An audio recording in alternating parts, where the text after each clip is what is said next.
Hi everyone, welcome to Papa's Workshop. By popular demand, I've had tons of requests for the file on the creating of the stars. So today I'm creating the stars in the Easel software and I'm going to share them publicly on the Inventables website under their project page, and I'll have a link down below. So let's get started. Let me show you how I did it.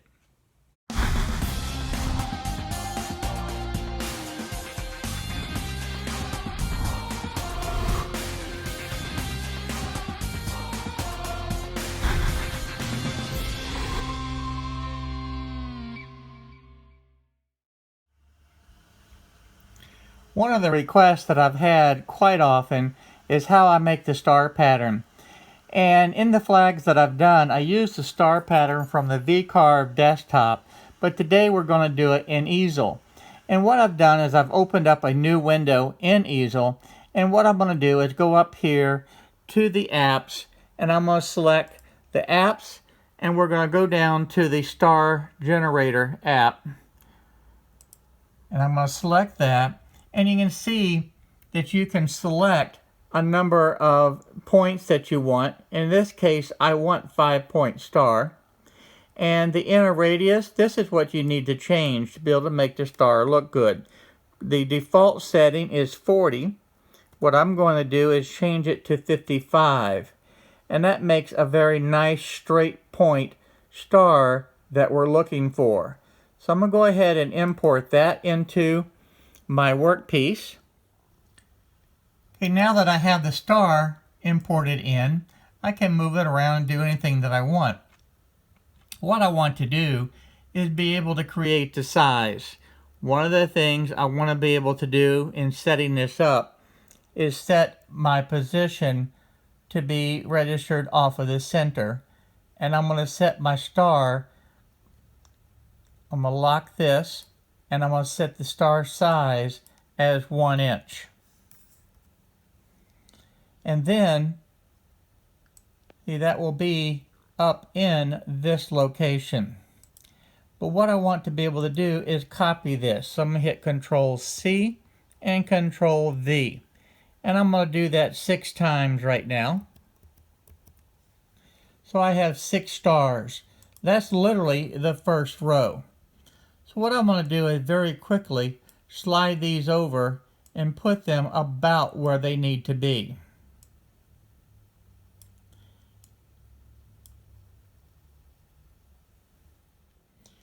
This is approximately where the first row needs to be. But to be able to set it up exact, what I'm going to do is go over here and highlight this first star, and then I'm going to go over to this section and I'm going to set it up where this is 1.5 and this is 9.5.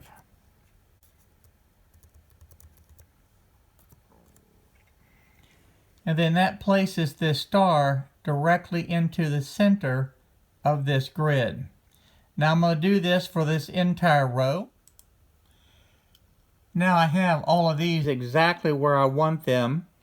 And the next step is I'm just going to highlight one, and I'm going to do the same thing as hit Control C and Control V, because I got to be able to create my second row, and my second row of stars are going to be right in this location. So with that thought in mind, I'm going to go ahead and hit Control C and Control V, because I need 5 stars on this row.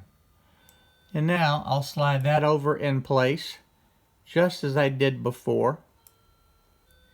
And this is the approximate location. And then I'll use the coordinates again with 1 star at a time. And you can see here, I'll need to put this at 2.5. And this will need to be at 8.5. And again, I'll do that across the whole line, and that'll have those stars positioned exactly where they need to be.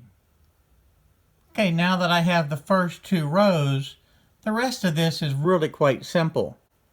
Highlight this whole entire area and do Control C and Control V. Then my new group, I'll just bring right down in place. And they'll need to be sitting right into this point. And again, it's real easy now to be able to make the change. This is going to be 6.5. And the second line will be 7. And that positions that exactly where it needs to be. To get my next group of stars now, I'm going to highlight this whole entire area.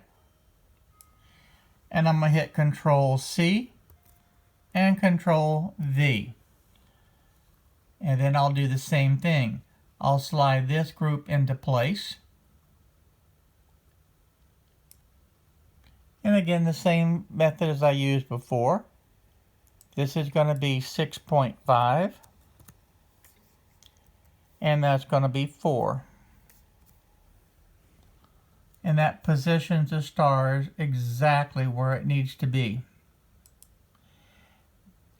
The only thing that remains now is I need one row at the bottom.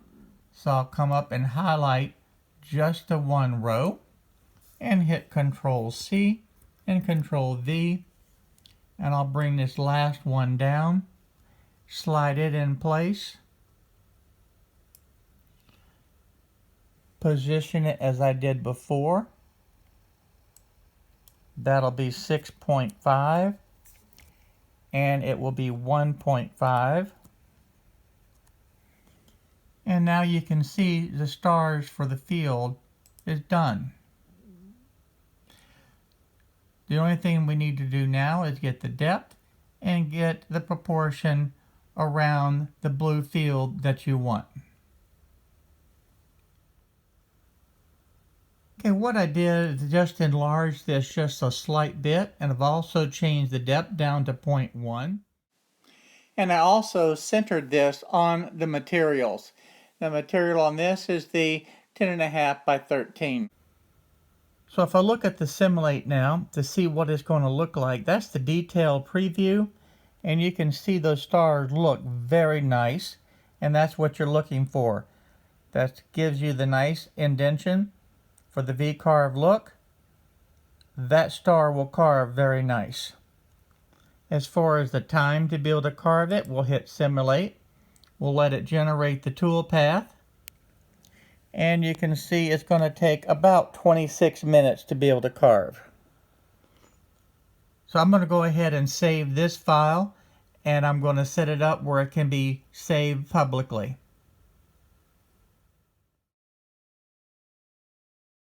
Hi everyone, thank you for watching my video today. If you like the video, please go ahead and hit the subscribe button down below and the little bell next to it so you'll be notified on the different videos that I upload. Also check out the videos over here to be able to stay up to date on the happenings in my shop.